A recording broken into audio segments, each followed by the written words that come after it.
Let's face it, the idea of meal prepping feels exhausting even before we start doing it. Meal prepping is not just a gym bro trend, it's a wellness ritual. But you don't need 7 Tupperware containers with boiled broccoli and boiled asparagus to feel like you've meal prepped.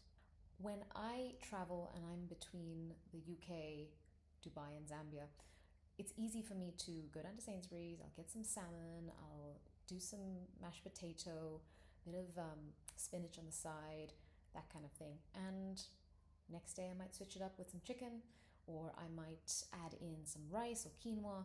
But by like day 3 or day 4, I'm missing some mug or butter shak, food that feels like home to me. And so if you are meal prepping and you're bored, that shows that it's just not working. Did you know that 80% of Black and South Asian women between the ages of 35 and 50 are already struggling with juggling so many things, from the house to the kids to their job to a side hustle, probably studying, and then to top it up, now they have to meal prep, and we are already predispositioned to having PCOS, diabetes, hypertension. Our genetics are already loaded. And then you want food that's going to help you with that. But if now it's become a job, you're stressing, you're not going to absorb anything that is good for you, any nutrients. Food is supposed to be tasty, for it to be medicine, for it to help you. But if the whole process has become a stress in itself, it's not going to help you. That happened to me. I had someone helping me with my meal preps, and either the food would sit in the fridge for too long, or I was just too stressed with everything else that was going on in my life that by the time I went to eat something, even though it was healthy, it's probably what my body didn't need. It probably wanted something that I cooked with love, and it was infused in that. That's something my mom always tells me all the time. Don't cook when you're having a bad day or in your bad mood, because that energy goes into the food. As much as I was eating really healthy food, my body and my mind were just not in the right place to absorb anything good. So that's why it's really important to take the time to meal prep correctly, so you're not making boring food that is not sitting in your fridge for 5 or 6 days. I'm going to help you find ways in which you can meal prep in the moment, on the spot, and it's fresh and it's tasty and it's so good for you. As I mentioned earlier, food can only be your medicine if it's doable. And let's try and find a way to make it doable, but also healthy and easy. Meal prep isn't supposed to be perfection. It's about creating emotional and nutritional safety for your future self. So this is my 4R method. First things first, ritual. When you're prepping your food, have one joy food. So if that's your masala tea, or there's masala nuts, or there's something that you love, make sure that's in the meal. It's not part of what looks good on Instagram, eat clean, etc. Have something in there that you love to have. If it's mango achar, I'm just saying, or if it's an okra curry, something that will make you want to eat that food, and it's healthy, it's portion controlled, and it's within your diet for the day. And you know why? Because if it doesn't taste like home, you're not going to want to eat it. We're trying to find ways to make your meal prep sustainable and stickable. That's such a word. Number 2, rotate, don't repeat. So, batch cook a few bases for up to 3 days. I usually do mine on a Sunday. I'll make a batch of rice. I'll get some chapatis, either from my mom or ready made. I don't know how to make them, so sorry, aunties. I can't roll a roti. And I'll have a few carb bases, and then I'll have a few curry bases, if that's like a chicken curry base, or if it's a vegetarian base, but I know what needs to go in, and I'll make them into little packets. And then my bases are vegetables, so I would have cut up maybe half a cucumber, some tomatoes, etc. And that's like my salad. And I can add things in if I want to add in fruit, if I want to add in nuts. But what I'll do is that curry base, I can now add into chicken on a Monday. That same curry base I can use for maybe tofu on Tuesday. And that same curry base, I could maybe add it to scrambled eggs for like masala scrambled eggs. But on each day, I could have it with rice or I could have it with chapati. So you're not reinventing the wheel, but you're simplifying what you're doing. So it's all you do is on a Sunday. Sunday, prep your bases, prep your meats or your fish. Just all you have to do is in the morning, take it out of the fridge. Come 7 o'clock in the evening, you can just put your flavors in it, cook it. Within an hour, you've cooked, washed, eaten. It's not rocket science. And also, what I like to do is if I do that on a Sunday, I will then do it on a Wednesday because then that gives me food for Wednesday, Thursday, Friday. And then maybe you're out on a Saturday or, you go to your mom's, you go to your friends, that's your weekend.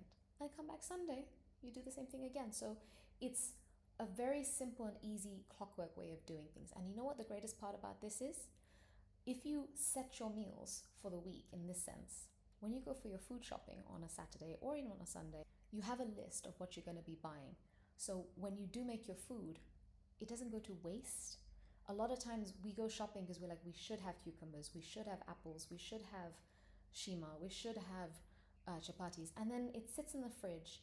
The week goes by, you don't know what you are going to be eating, and then it goes to waste. That's money and food which has gone to waste, which is not nice. So this is a really good, surefire way without over planning that you can sit down and say, right, okay, I can make these. These are my bases, and this is how it's going to go through the week. Right? Easy. And then sometimes, you know what you can do with these packets? You can make a whole bunch of it on a Sunday and freeze it. Ziploc bag, and you've got a bunch of curry pastes. You can use it for your chicken, for your fish. If you want, even marinate with the meat and just keep it in the fridge. It's your cultural food stash. And you know why this is really good is because if you're bored with your meals, that's a blood sugar spike waiting to happen. And why I say that is because let's just say you're eating the same thing every single day. It doesn't taste of your culture. It doesn't taste of anything nice because it's just bland and you just chucked it together last minute. You're gonna go and reach for the muffin. You're gonna go and reach for the biscuit because it tastes better and it's quick and easy. Why not make your healthy food, your cultural food, quick and easy too? You're gonna go for that junk food or something unhealthy and your sugars are gonna spike. Whether you're diabetic or not, it's gonna happen. So why don't you create a system that doesn't allow you to get to that place in the first place? It's a mindset thing. Number 3, reality check your portions. So as I mentioned earlier, when you have set your grocery list based on what you're going to be eating for the week, you're not going to waste the food. But obviously, let's just say you've made something for dinner and then you want to take it for lunch the next day. Another tip I say is when you've come in the evening and you're about to make that food, because you don't have decision fatigue, you know you're going to take your fish, you're going to fry it with the masalas and you're going to do some biryani rice because your vegetables are already cut, the masala is already done, and the rice is already cooked from Sunday, you just have to done. Once you're done with that, portion it into your lunch pack for the next day. Do it at dinner that night, not after you've had dinner, you've washed up, now you're tired. Do it then, so you're proportioning your meals. That way you know what you're eating for dinner, you know what you're eating for lunch the next day. And in that space, try and have your little containers of whether it's your nuts or your fruit or whatever it is, but just know what is good for you. Like if you know that you're going to get hungry at 10 o'clock the next day, make sure you pack enough for that.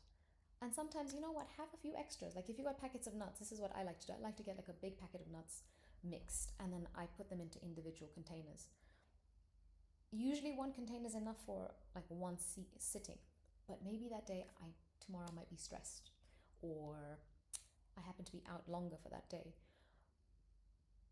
I'm not going to just take one container, I'm going to take 2 because just in case I want more, I'd rather reach for that because I was more stressed that day or I was hungrier that day. I'd rather reach for that than go out and be like, oh, you know what, crap, I finished all my nuts, I finished all my fruit, now what?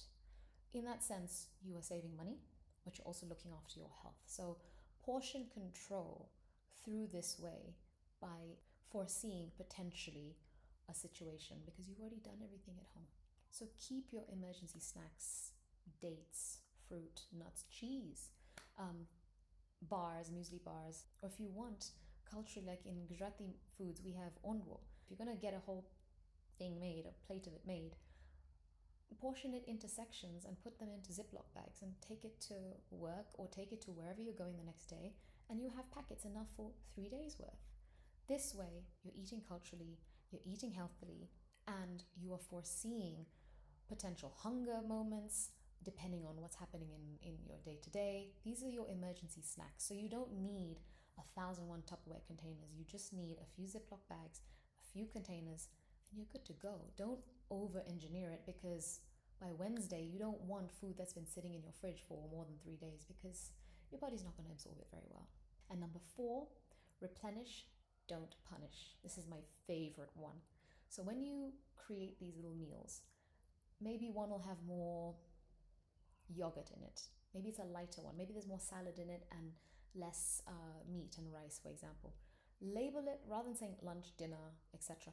Label it for how you want to feel. So if you want to feel light and sprightly, that may be your salad with fruit, strawberries, pomegranate, whatever you can get in the garden. Put it together. Say, for when I'm feeling light and energetic.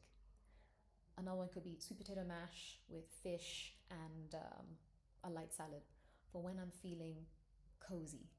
Put it, like, write it out for how you want to feel, as opposed to where the lunch or the dinner is, because we're human beings. We have different feelings. We're going to feel different. Maybe you're going to wake up and your period's on, and you're going to be like, you know what? I want to eat carbs.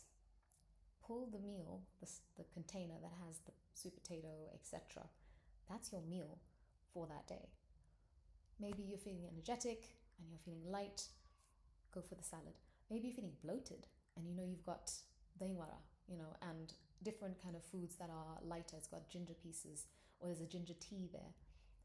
Pull for that. So the last one is replenish, don't punish, because you're eating for how you want to feel. You label your foods according to how you want to feel. So let's unlearn. Do I need a fancy kitchen and an air fryer and all of these interesting things that people have online these days? No, you don't. Even if you have a gas stove oven and a microwave, a couple of Ziploc bags, a knife, a scissor, and your vegetables, your meat, your fish, etc., it's super easy. You don't need to stop yourself from meal prepping because you don't have the right Tupperware. A couple of glass bottles. Get a coffee bottle if you want to, and that's your mason jar. There's so many ways, very creative ways that you can do this. Stop getting in your own way and making these excuses. So it's so easy. You don't have to have a fancy kitchen, number 1. Number 2, it doesn't need to take 3 hours to meal prep. If it takes longer than 3 hours, it's not sustainable. So as I mentioned, split it over 2 days, 45 minutes to an hour at the very max on a Sunday and on a Wednesday. You're good as gold. And your meal preps don't have to be boring, boiled, steamed foods. You can, even grilled food sometimes can be a bit boring. If you want your cultural foods, you can so do it on a Sunday and a Wednesday, so that midweek you're not missing a sense of home in your foods. You can prep that on a Sunday so easily. So just a reminder, cultural foods do belong in your wellness plan and not just your grandma's kitchen. This is what we're going to do this week. I'm going to ask you to take a Sunday to prep 2 of your favorite foods. And when I say favorite foods, I mean do your rice or your chapati. Choose 2 components, 2 bases, and 2 vegetables. Whether it's a salad or you're going to cook the spinach or the kale. And work with that and go forward and create 3 meals, Monday, Tuesday, Wednesday, dinners, such that you even time yourself and you say, I've come home at 6:30, between 6:30 and 7:30, I'm going to just pull everything out of the fridge that I've prepped on Sunday, and time yourself. Do it in an hour. Make your favorite meals in that 1 hour and see how easy it is. That's my challenge to you. You're not lazy. You just haven't prepped foods that feel like you and remind you of home. So forget all these rules. Find something that is a ritual. Make it soulful. Make it fun and seasoned.